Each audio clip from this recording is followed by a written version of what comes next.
we're going to talk about that a lot during this stream. But right now, I'm just kind of looking at different pieces of information that I can find that might help us tell the weather story here a little bit better. There is an updated 7-day rainfall total forecast. And once again, there are some places that could see over 25 inches of rain by the time this is all said and done. Things happen in the weather world because it rains all the time in Florida, but 25 inches of rain is not sustainable even if you're in Florida. So that's going to happen in Tampa. That's going to happen up there through Orlando. And that's also going to be a problem all the way up through Gainesville. So, yeah. Another thing that we're watching tonight and we're keeping up with is our partnership with Radar Omega. You see these guys? This is a live look right now from Storm Chaser Vince Welty's car. You see how they're getting in the back of that van there? What they're doing is they're getting out these little instruments that they pretty much invented. They've got like anemometers on them. They've got pressure sensors on them. They've got cameras. Bridges, so that and they've got battery backups. They've got solar power. And we're going to be able to access those instruments throughout the duration of the storm. So we're going to have eyes on every beach all the way up and down southwestern Florida throughout the duration of the storm, thanks to the Radar Omega team. And, of course, that'll be visible in the Radar Omega app, which is linked in the description down below. They're a partner. They support us, so I try to do everything I can to support them. Okay, so we did just get a new tornado warning there. And that's not near Fort Lauderdale. So, by the way, the big one that we were just talking about near Fort Lauderdale, that's been allowed to expire. We no longer have a tornado warning there. But I want you to look at all these curved storms. You see this? You see all this? There will be another tornado warning that's issued in or around the Fort Lauderdale region sometime soon.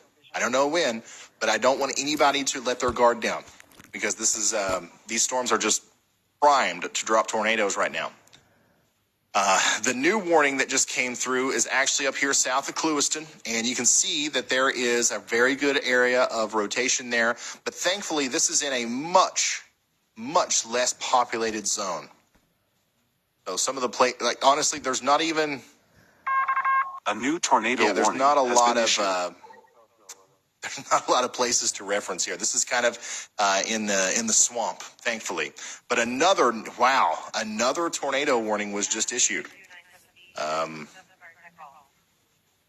that was for, what was that, Miami-Dade County?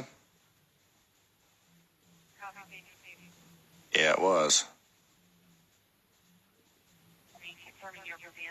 So, new tornado warning for Broward and Miami-Dade counties. And there it is. That's right next to Fort Lauderdale. And that's a new warning right there. So another warning for a lot of the areas that were just under one and also a little bit to the south. So this is really close to North Miami. But this storm right here has enough rotation in it for the National Weather Service to issue a tornado warning that includes Pembroke Pines, Davie, Riverland, Pine Island Ridge. Once again, some of the same places that were just under a tornado warning not too long ago. Let's go check it out over here. This is the area of rotation that we're concerned about. You see the green represents portions of the storm that are going towards the radar. So I watch Storm Chasers and that, so I'll be watching Storm Chasers as well as this, because it's going to be quite a wild week this week for storms in America. And the red represents portions of the storm that are going away from the radar. You put that together, we've got big counterclockwise rotation in the storm. That's why you just saw that big purple box pop up there. That tells us that there's a tornado somewhere in there. So everybody inside of it needs to take shelter now. So this is, once again, if you know anybody in the Fort Lauderdale region, you got to let them know what's up. This is the second tornado warning that we've had. I think that it's not going to be the last because we've got a string of these tornado producing storms that are getting ready to come up through this area. And I don't think that we're going to be out of the woods anytime soon. But Pembroke Pines, get back into your shelter. Fleetwood Manor, it's time to take shelter. Let's see here. Let's get to velocity. West Hollywood, it's time to take shelter. Playland Village, Burncrest Village, Broadview Park, Melrose Park, and Riverland and Pine Island Ridge. Get back to shelter. We're under a tornado warning. This one's radar indicated. It's not the big PDS warning, but neither was the other one when it first came out. And the rotation does look like it might be trying to intensify down there just to the west of Hollywood.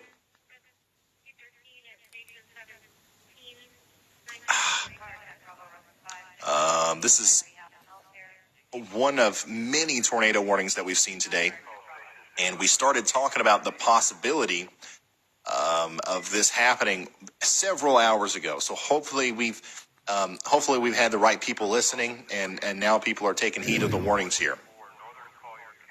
A little bit of an update on, that last scan looks a little bit more. It looks like we might have another tornado trying to come together here near West Hollywood in Florida. Please take shelter, guys. But anyways, a little bit of an update on the last tornado that we saw, I think a little bit north and west of here near Cooper City. Let's see here. The public school at Sheridan on Douglas reported possible tornado damage. That's on the corner of Douglas and Sheridan. I've not seen. I'm looking at. We're mostly just hearing reports of downed trees and power lines. Looking for streams as well. And so far, we're not hearing any reports of injuries. However, there was a really bad multi-vehicle crash in Fort Lauderdale on 595 and 95, the intersection there or close to it.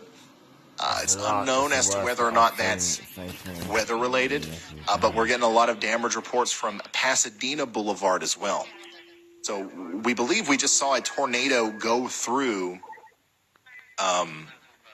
this area not too long ago, and now it looks like another one is going to try to do so. Also, we're talking about tornadoes here because we're seeing somewhat of a regional outbreak, but to kind of zoom out a little bit and show you the broad picture here of everything that's going on, this is ultimately associated with a hurricane, and a very big one at that. This is Category 3 Hurricane Ian, soon to be Category 4, and this is what it looks like right now, and it's actually getting ready to make its first landfall, its first U.S. landfall, near the dry Tortugas National Park. You see these little islands right here? That'll be officially where the storm makes its first landfall in the U.S. This is west of Key West, and that's getting ready to happen here within the next couple of minutes. So I just wanted to give you an update on that. That just goes to show you how close this storm is getting to Florida, and it's crazy to think that it's going to be, well over 12 hours before it actually makes landfall into mainland Florida. So that just shows you how slow this thing is going. It is just crawling by. Tomorrow, which is good. Looks like Storm Chaser Chris Hall and Brandon Kopic are still kind of up here in the same area. But let's get an update from them. What I normally do is I'll have. Hey, Brandon, just checking in with you. We've been covering big tornado. I normally pick 6 streams or 7 streams, I think that'd be good streams to watch. And I'll have them set up on the TV so I can watch them and then over the night, and that I can I'll wake up and then see if it's hit land yet. Yeah. Warnings over there near Miami and Fort Lauderdale. Just wondering what your plan is for the night and if you're going to keep going south. So this is one of our storm chasers here.